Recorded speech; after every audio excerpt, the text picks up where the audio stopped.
ஜீயர்களுக்கு சரிசமமாக இசைஞானி இளையராஜா பெயரையும் இன்விடேஷனில் போட்டிருக்காங்க. அதுவும் 2 இடத்துல. இசைஞானி ரசிகர்கள் ரொம்ப பெருமையாக சொல்கிறாங்க. ஸ்ரீவில்லிபுத்தூரில் இளையராஜா என்னதான் ஆன்மீகவாதினாலும் மனுஸ்மிருதின்னு சொல்லப்படுற மனு தர்ம சாஸ்திரத்தை கடைப்பிடிக்கிறவங்க அவரை வேறு மாதிரி தான் பார்க்குறாங்க, நடத்துகிறாங்க இப்படின்னு பொதுவெளியில் விமர்சிக்கிறாங்க. ஏன்னா மனு தர்மம் பிறப்பால் மனிதர்களை 4 வர்ணங்களாக பிரித்து வச்சிருக்கு. பிறப்பின் அடிப்படையில் பிராமணனே உத்தமமானவன்னு வரையறுத்திருக்காங்க.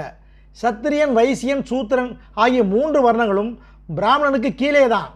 அதே மனு தர்மம் தொழிலாளிகளையும் கூட 7 வகையாக பிரித்து வச்சிருக்கு. மனு தர்ம அடிப்படையில் பிறப்பாலோ செய்யும் தொழிலாலோ இளையராஜா ஜீயர்களுக்கு இணையானவர் இல்லை. ஆனால் இசையால் உலகத் தமிழர்களால் கொண்டாடப்படுபவர். இளையராஜாவுடைய அர்ப்பணிப்பான உழைப்பு தான் அவரை இந்த உயரத்துக்கு கொண்டு வந்திருக்கிறது. 12 ஆழ்வார்கள் பாடிய 4000 திவ்ய பிரபந்தங்கள் எல்லாரையும் போய் சேரணும்னு அதில் 8 பாசுரங்களை தேர்ந்தெடுத்து திவ்ய பாசுரங்கள்ங்கிற பேரில் இசை ஆல்பம் வெளியிட்டிருந்தார் இளையராஜா. ஸ்ரீ ஆண்டாள் இயற்றிய திருப்பாவை மற்றும் 4000 திவ்ய பிரபந்தத்துக்கு இசையமைத்தவங்கிறதுனால அவர் இசையமைத்த பாடல்கள் மூலம் ஸ்ரீ ஆண்டாளுக்கு ஸ்ரீவில்லிபுத்தூரில் நாட்டியாஞ்சலி நடைபெற்றது.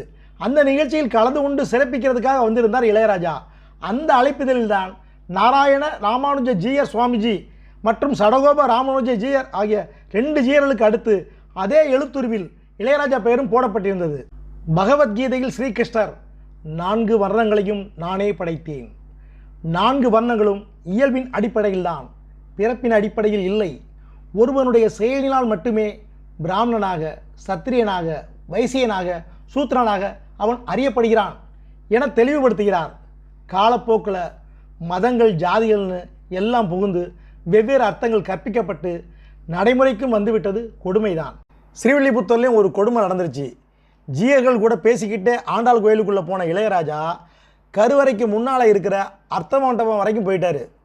மூலஸ்தானத்துக்கு முன்னால் இருக்கிற அர்த்த மண்டபத்தில் உங்களுக்கு அனுமதி இல்லைங்கிறத பக்குவமாக அவருக்கு எடுத்து சொன்னாங்க. விறுவிறுன்னு இளையராஜா வெளியே வந்துட்டார். அந்த நேரத்தில் ஜீயர்களும் அவர் கூட போன ஐயங்கார்களும் அர்த்த மண்டபத்தில் இருந்தபடி சாமி தரிசனம் பண்ணாங்க. பாருங்கள், இங்கேயும் வர்ணம் வேலை செஞ்சிருச்சு. ஜீயர்கள் அளவுக்கு தெய்வ விக்கிரகத்தை இளையராஜாவை நெருங்க விடாமல் பார்த்துக்கிட்டாங்க.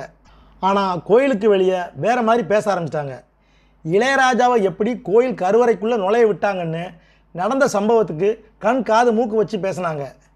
இளையராஜாவுக்கு இந்த மாதிரி நடக்கிறது ஒன்றும் புதுசு இல்லை. ஸ்ரீரங்க ராஜகோபுரத்துக்கு 8 லட்சம் ரூபாய் நிதி கொடுத்தும் விமானம் வரைக்கும் ஏற விடாமல் அவரை தடுத்தாங்க. இளையராஜா இதுக்கெல்லாம் அசர்ற ஆள் கிடையாது. ஆன்மீகத்தை தெளிவாக புரிஞ்சுக்கிட்ட மனுஷன். எது நடந்தாலும் ஏற்றுக்கிற பக்குவம் அவருக்கும் அவரோட வயசுக்கும் இருக்குது. மனித இனத்தை ஒரே ஆண் பெண்ணிலிருந்து இறைவன் படைத்தார் என்று நம்பப்படுகிறது. அதனால் அனைவரும் ஓர் இனம் ஓர் குலம் என்ற கருத்து பரப்பப்படுகிறது.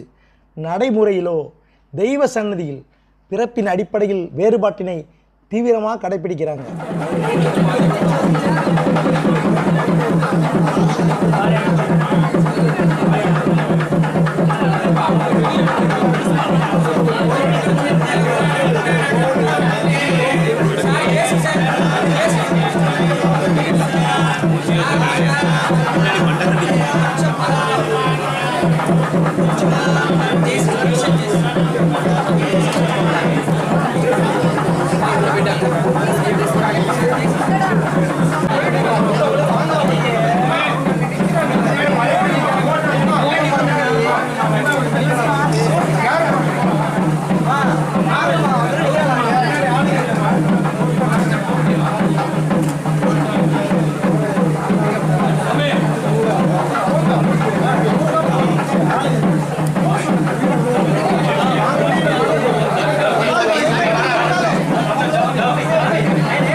மறக்காம சர்ப்ரைஸ் பண்ணுங்க.